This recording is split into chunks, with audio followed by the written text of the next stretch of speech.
The moonlight, usually a gentle balm, felt like a spotlight on my restless ceiling, each faint ripple an echo of the confusion swirling inside me. It was a Friday, one of those quiet nights when the house felt too big, too empty. My husband, Mark, had been gone for 3 weeks already on a business trip, with another 2 months stretching ahead. The silence was a constant, heavy hum, and loneliness was a familiar ache in my chest. Then, a soft creak. The door to my bedroom, almost imperceptible, yet it sliced through the stillness like a whispered secret. I propped myself up, my heart doing a nervous flutter, my gaze fixed on the shadowy figure framed in the doorway. It was Adam, my 19-year-old son, his broad shoulders silhouetted by the faint glow of the hallway light. He stood there, one hand gripping the doorframe as if it were the only thing keeping him from falling apart. "Mom," he murmured, his voice barely a breath. A tightening sensation bloomed in my chest. My eyes closed for a fleeting second as his word resonated. "What's wrong, honey?" I asked, my voice softer than I intended. He remained frozen, his shadow stretching long and distorted across the carpet. Then, with soft thuds of bare feet, he entered, a strange, cautious fear clinging to him, making the air thick and heavy. I couldn't sleep," he confessed, his voice a whisper. My eyes flicked to the clock 2 a.m. Adam wasn't one to wake me unless something was truly amiss. I swung my legs over the side of the bed, a familiar maternal concern gripping me. "What is it, sweetie? Come closer." He hesitated, then settled on the edge of the bed, rigid, his hands clasped tightly in his lap. He wouldn't meet my gaze, staring at the floor with an anxiety that radiated from him like heat. "Adam, you can tell me anything," I whispered, reaching for his arm. "No matter what it is, I'm here for you." He inhaled shakily, his fingers twisting the hem of his t-shirt. It's hard to say." Finally, he confessed that he'd been feeling something, a peculiar sensation that left him uncertain of his path. His words sent a chill of unease through me, a premonition of something unsettling. I leaned in, keeping my voice steady. "In what ways do they diverge?" He finally looked up. His eyes, usually so clear and open, now held a fervent intensity that startled me. "It's about someone," he stammered, his voice faltering. "Someone who's been on my mind a lot. Someone you wouldn't expect." A fleeting spark of relief ignited within me. A girl? Perhaps a school crush he was too shy to confess. He just doesn't know what to do. Adam had always been private about his feelings, letting them build until they became an unmanageable tide. "All right," I responded, offering him a gentle smile. "Who is it? Is it someone from school?" He shook his head quickly, his gaze dropping again. "No," he whispered, "it's not someone from school." "Then who?" I pressed gently, though an odd sense of dread began to creep into my chest, a cold tendril wrapping around my heart. "Adam, please share with me. We'll figure it out, whatever it is."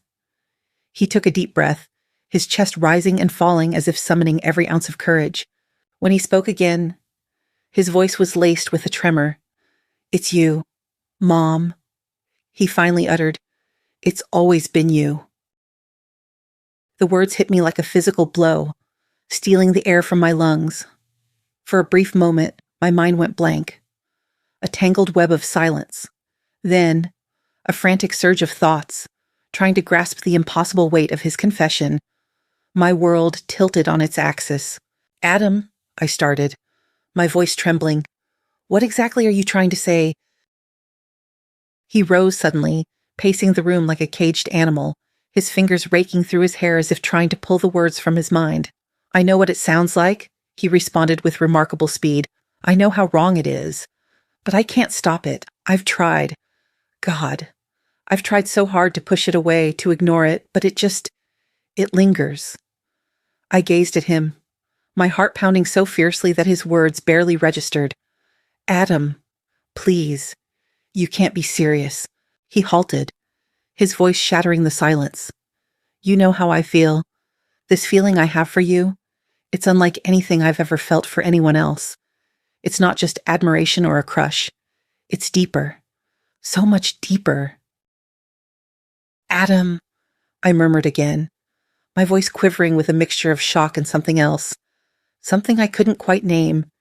You are my son. What you're feeling, it's not love. It is love, he exclaimed, his voice thick with emotion. You're everything to me, Mom. You're the only one who truly understands me, the only one who's ever made me feel like I matter. How can this not be love? Tears welled in my eyes as I struggled to process his words. My son, my beautiful boy whom I had nurtured and cherished, was confessing feelings that defied all understanding. Even though I couldn't reciprocate, a peculiar sensation welled up within me, a strange, undeniable blend of emotions I was reluctant to acknowledge. Looking back, I think I tried to overlook it, to dismiss it as a momentary confusion on his part. Adam, you're confused, I said, trying to project a calm I didn't feel. You're going through a lot of emotions right now, and maybe these feelings aren't what you think they are. He shifted, meeting my gaze, his eyes shimmering with unshed tears, his jaw clenched with a determination that tightened my chest. I've never been more certain about anything in my life. I saw it then, the undeniable pull he felt towards me, and in that same moment a flicker of something equally undeniable stirred within me, something I desperately wanted to deny. As his mother, I knew I had to turn away. I extended my hand and rested it gently on his arm. Adam, I whispered softly, these emotions will pass. I promise you. And when they do, you'll see things more clearly. What if they don't? He murmured, his voice faltering. What if this is who I am? What if this is the emotion I'm meant to embrace? My throat tightened, leaving me momentarily speechless. The answer he sought eluded me. The torment in his eyes left me utterly at a loss for how to bring him solace. All I could do was cling to the hope that time would unveil the truth, and that this moment wouldn't define us. You're not alone in this journey. I finally found my voice, trembling yet unwavering. We'll navigate this together. Adam. He gazed at me for what felt like an eternity, his eyes brimming with a vulnerability that stirred a deep ache in my heart. I can't lose you, Mom, he murmured gently. I just can't. You won't, I replied with conviction, seizing his arm. No matter what, I'll always be here. I paused. Then a thought, a desperate plea for normalcy, surfaced. How about you stay here tonight? Maybe it'll help. He nodded, a slow, deliberate movement, and eased himself onto the bed. I pulled him closer, a feeling I had yet to reveal to him stirring within me. Good night, darling, I whispered, and he returned my gaze with a faint smile. The silence that followed was heavy, yet not unbearable. It enveloped us, rich with unspoken promises, fragile and sincere. As he shut his eyes, a glimmer of hope ignited within me, suggesting that we might endure this tempest, no matter how insurmountable it seemed. Yet, beneath the surface, I knew it was only the dawn of something greater. A night such as this was destined to recur, yet it would conclude in an entirely different manner. This moment passed in silence, yet the promise of something more potent, more forbidden, loomed just ahead. In a relationship as intricate as this, love does not quietly diminish. It insists on being acknowledged. Yet I was entirely unaware of what that acknowledgement might entail. The dawn that followed Adam's revelation seemed to blur the lines of reality. The usual hush of the house felt heavy, almost suffocating. Every corner, every familiar object seemed to echo the silent tension that lingered between us. I tried to occupy myself with household tasks, convinced that the rhythm of routine would anchor my restless spirit. As I folded laundry, my hands quivered, and a whirlwind of unanswered questions surged through my mind. What did this truly mean for us, for him, for me? The jarring noise of a chair scraping against the kitchen floor startled me. Adam lingered at the table, his gaze fixed on a bowl of cereal that looked as untouched as my coffee. His hair lay in disarray, and his eyes were veiled with exhaustion. He hadn't slept, and neither had I. I ventured to speak, carefully shattering the stillness that enveloped us. He looked up, his expression unreadable. Morning. His voice emerged in a raspy whisper. I filled my mug with another cup of coffee, the sound echoing in the quiet kitchen, almost too loud for the stillness around me. I took a seat beside him at the table, and the space that separated us seemed simultaneously immense and intimately near. For a brief moment, silence enveloped us both. All that remained unspoken lingered in the atmosphere. I began to recount the events of last night to Adam, but he cut me off. I meant every word I said. He spoke with conviction, even as turmoil flickered in his gaze. I'm not going to pretend I didn't. With a fleeting moment of stillness, I shut my eyes, compelling myself to embrace the silence. I appreciate your honesty, I replied gently. But, Adam, what you're feeling is something we can't act on. It's not a path we should pursue. He reclined in his chair, fingers clutching the edge of the table. What's stopping us? He inquired, a hint of irritation in his voice. Why does love have to follow rules? Isn't love supposed to be free? I inhaled deeply, searching for the right words. Love is more than just an emotion. I explained to Adam, it's about doing what's right and good for everyone involved, and what you're suggesting could hurt us both, deeply. He averted his gaze, his jaw tightening with resolve. I don't want to hurt you, he murmured softly.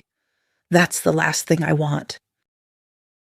I know, I replied, extending my hand across the table to rest gently on his. And I don't want to hurt you either. That's why we have to be careful. We have to find a way through this. His fingers intertwined with mine, and for a fleeting moment I glimpsed the boy he used to be, the child who once clutched my hand in fear, seeking solace and support. Now, that memory felt distant, as this moment unfolded in stark contrast. His gaze upon me had shifted, carrying a new, unsettling weight. I'm not sure I can get past this, he remarked, his voice scarcely more than a whisper. Tears brimmed in my eyes as thoughts of you flooded my mind. I gently squeezed his hand. That's all I ask. The subsequent days unfolded in a tumult of uncomfortable conversations and a forced semblance of normalcy. Adam sought to preserve his solitude by retreating to his room or lingering outside the house for extended periods. I convinced myself that it was the wisest course of action. The distance offered him a chance to delve into his feelings. Yet, I found myself longing for his presence.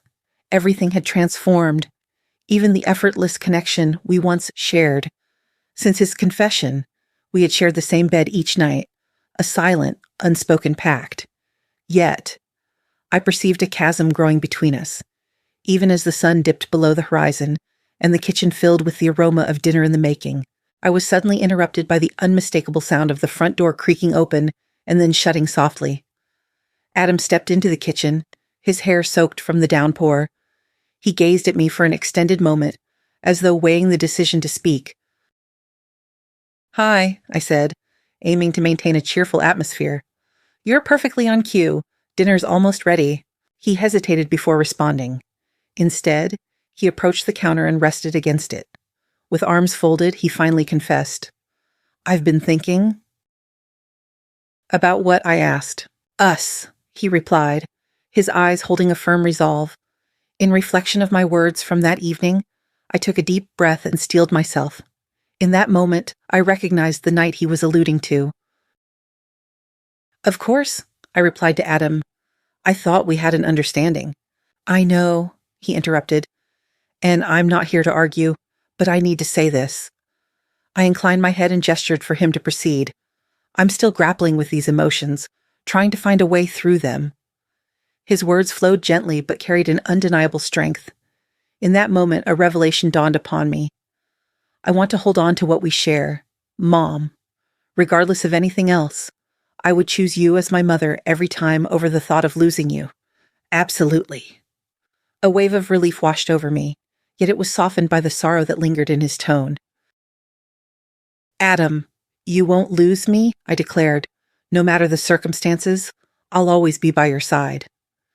He nodded, his lips forming a thin line. While I acknowledged his claim of a gentle voice, it remained a challenge to grasp that notion. It's undeniably challenging, I said, drawing nearer and resting my hand upon his arm. It will require patience, yet you possess great strength. Adam, and I am here to support you in every possible manner. Our gazes intertwined. For a fleeting moment, The tension that had existed between us seemed to dissipate. "Thank you, Mom," he murmured gently. "That means a lot." In the kitchen we lingered, the rain drumming relentlessly against the windows. After days of uncertainty, a sense of reassurance washed over me, and I finally believed that we would be all right. Yet, life has an uncanny way of entangling situations just when you think you have it all figured out. Just when I believed we had achieved a semblance of peace, an unforeseen event emerged, casting a shadow over the delicate balance Adam and I had forged an uneasy truce that, though fragile, had managed to hold for a time. He made an effort to smile more, to laugh at my jokes, to share meals with me as he once did. I clung to those moments, convincing myself that progress was being made. Yet, in the stillness of the night, as silence enveloped the home and I found myself alone with my reflections, the heaviness of his revelation remained palpable. Upon returning home after a lengthy day at the office, I caught sight of Adam in the living room. He lounged on the couch, his gaze fixed vacantly on the flickering screen of the television. The distant echoes of a laugh track from an old sitcom reverberated oddly in the otherwise silent room. He glanced up as I stepped in, his expression a mystery. I settled beside him and inquired, "Are you all right?" He gave a slight shrug, truly lost in thought. I can't seem to articulate anything," he confessed. He chuckled quietly, yet the humor was absent from his voice. "What thoughts elude my mind?" My stomach churned with unease. "Adam, I thought we were moving past this," I said, my voice gentle. "I'm trying," he said quickly. "I really am. But it's not that simple. Feelings aren't things you can just dismiss or turn off like a switch." "I understand that," I responded, my voice gentle. "And I'm not expecting you to. But it's important that we keep trying, for both our sakes." He pivoted to meet my eyes, his stare searching for connection. "Have you ever thought about it?" he inquired suddenly. His tone hushed.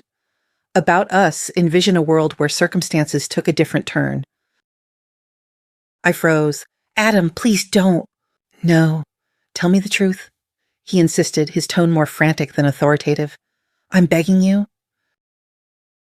I averted my gaze, my mind swirling with thoughts. The truth was challenging. Emotions swirled around me, a complex web I struggled to decipher. "Of course, it's crossed my mind," I finally confessed, striving to keep my voice steady. How could it not, after his words? Yet, to acknowledge those feelings, even to myself, seemed akin to stepping over a threshold from which there was no return. But what matters is that we do the right thing. "That's not right." He let out a weary sigh, his fingers threading through his hair in a moment of contemplation. "I know you believe that, but what if it's not—" "Adam," I interjected with conviction, "there's no room for what-ifs here. This conversation isn't happening." He gazed at me intently, his face a canvas of frustration and despair. "You're just scared," he finally confessed. "Yes, I am," I confessed, "because this is bigger than just the two of us. It's everything we've built, everything we stand to lose." Yet, I found myself deceiving the truth. Fear gripped me, yet it stemmed from misplaced concerns. A wave of uncertainty washed over me as I contemplated revealing the feelings that had been stirring within me for the past few days. A truth I hesitated to confront. He remained silent. The silence that ensued was overwhelming. At last, he lifted himself, his movements rigid and deliberate. "I'm going for a walk," he declared, moving toward the door. "Adam," I began, yet he had already departed. Time dragged on, each passing minute stretching into what felt like an endless expanse. I settled by the window, observing the life unfolding on the street below. With every fleeting second that Adam remained absent, my fear intensified. It was nearly midnight when the sound of the door creaking open reached my ears. I hurried to the entrance. A wave of relief washed over me as I observed him step inside, soaked from the downpour. "Adam, where have you been?" I asked, my voice trembling. "Walking," he stated with simplicity. As he shook the water from his hair, I retrieved a towel from the bathroom and handed it to him. "Please, talk to me." "Indeed, Adam," I responded gently, It seems you may have noticed, at least in part, that over the past few nights we have been sharing the same bed." He paused, silence enveloping the space as he contemplated his response. To my utter surprise, he let out a soft chuckle. "What are your nuances?" he inquired. "Indeed, I took note of that," he responded. "Yet, I reassured myself that your actions were meant to lift my spirits. Honestly, they leave me feeling adrift. They evoke a sense of proximity to my aspirations, yet, simultaneously, a feeling of distance remains." "You're not lost," I said, leaning forward. "You're navigating your path, and that's perfectly okay. Ah, such is the journey of maturation."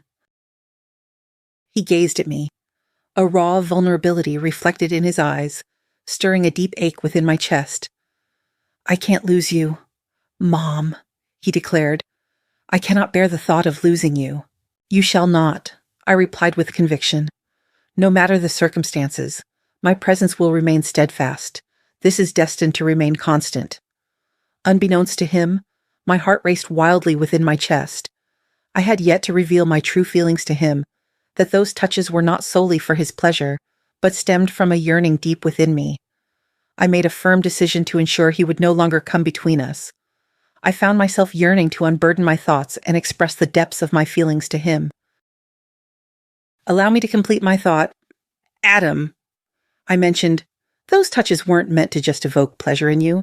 They, they what?" he asked, his voice a low thrum. "I did it because I was feeling something too," I confessed. "Indeed, there remains a sensation within me. Adam, I hesitated to share this with you. As your mother, it feels inherently wrong. It seems almost surreal, the depth of our feelings for one another, yet I cannot refute it." He lingered in silence for a moment, then leaned closer, his hand finding its way to my leg, his fingers tracing a burning path. "We can," he murmured, his eyes locked on mine. "What about Dad? We can make this a secret." Yet I couldn't help but observe the flicker of uncertainty in his gaze. I leaned in and pressed my lips against his, savoring the moment, though it was fleeting. I was aware that success was beyond our reach, and I sensed his uncertainty as well. I gently distanced myself from him. "Let's embrace a restful night and engage in conversation come the morrow." "Very well," he nodded. Yet an unspoken understanding lingered between us, a palpable tension that refused to dissipate. We both made our way to the restroom, brushed our teeth, and readied ourselves for the night ahead. As I slipped into my pajamas, I cast a smile his way while he tended to his face at the sink. In recent weeks, I have found myself largely confined to my bed. Since the very first night of his confession, we had been entwined in each other's embrace. Thus it seemed only fitting for him to accompany me. Moments later, he stepped into the room, and just before he reached the bed, I pulled back the sheets, inviting him to climb in. As I mentioned before, the tension lingered on. I suggested that we simply take a moment to rest. "We shall discuss everything tomorrow, just before Dad comes back." "Very well, very well," he responded. It seemed he had resigned himself to the notion that nothing would unfold, yet I certainly had not. Regrettably. I switched off the nightlight and whispered, "Good night, my dear." I averted my gaze from him. "Sweet dreams, Mom," he replied. My thoughts were in a tumultuous dance, moments stretching into what felt like an eternity. My thoughts were in disarray, in a fleeting moment. My foot grazed his leg, a blend of intention and serendipity. He stood his ground, and before I knew it, I had pulled him nearer to me. He seized my leg. Thus I pivoted. I hesitated for a moment, yet ultimately allowed the events to unfold. Our lips met, and we ventured beyond that moment.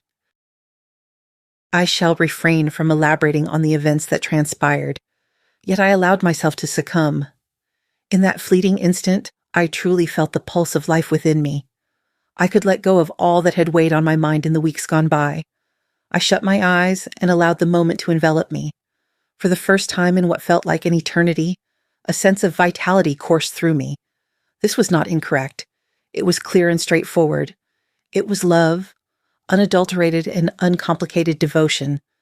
It was the kind of love that blossomed effortlessly between us, years steeped in care, trust, and understanding yielding to fresh beginnings. I held on to that belief during our time together, yet, just as swiftly as it commenced, it came to a halt. Perhaps it proved to be overly stimulating for him. As Adam stepped back, a smile graced his lips as he looked at me. "Everything is all right, isn't it?" I acknowledged with a nod and proceeded toward the restroom. The following weeks unfolded with a sense of ease, almost as if they were a gentle breeze guiding me forward. Adam appeared to be more relaxed, yet there were moments when the animosity between us resurfaced. With his father's return, he found himself drawn outdoors once more, reconnecting with friends and rekindling the passions he had set aside. Over the past year, I have delved deeply into my routines, discovering solace in the modest daily tasks that propelled life forward. Yet, despite my deep desire to embrace the notion of our healing, the lingering undercurrent of our shared past remained. It was an unseen thread binding us, a connection neither of us could fully evade. I have yet to share with my husband what transpired. Neither Adam nor I have broached the subject. I find myself at a crossroads, uncertain of my next steps or thoughts. How do you feel about this? I am eager to explore the viewpoints of others. This is the reason I choose to share this tale. What transpired is beyond belief, yet I find myself unable to refute it. Moreover, the events that have transpired are irrevocable, forever etched in the fabric of time. The unspoken truths. A life lesson. Life, in its rawest form, often presents us with paths we never imagined, choices that shatter our perceived notions of right and wrong. This story, in its unsettling honesty, reminds us that human emotions are rarely black and white, and love, in its myriad forms, can bloom in the most forbidden of gardens. It's a stark reminder that sometimes the greatest challenges we face aren't in overcoming external obstacles, but in confronting the hidden depths of our own hearts and the complex tapestry of relationships that define us. When we choose to keep secrets, even for what we believe are the right reasons, we create a parallel reality, a fragile bubble that can burst at any moment, leaving devastation in its wake. The journey of self-discovery, especially in the realm of taboo desires, is a lonely one, often fraught with guilt and confusion. Yet, perhaps it's in these darkest corners that we truly begin to understand the boundless, often bewildering, capacity of the human heart for connection, for longing, and for a love that defies all conventional understanding. What do you think about the choices made in this story? Have you ever felt caught between what you desire and what society dictates? Share your thoughts in the comments below, and don't forget to subscribe for more captivating and forbidden tales. Next time, we'll delve into a story about a woman who discovers her true desires in the most unexpected of places,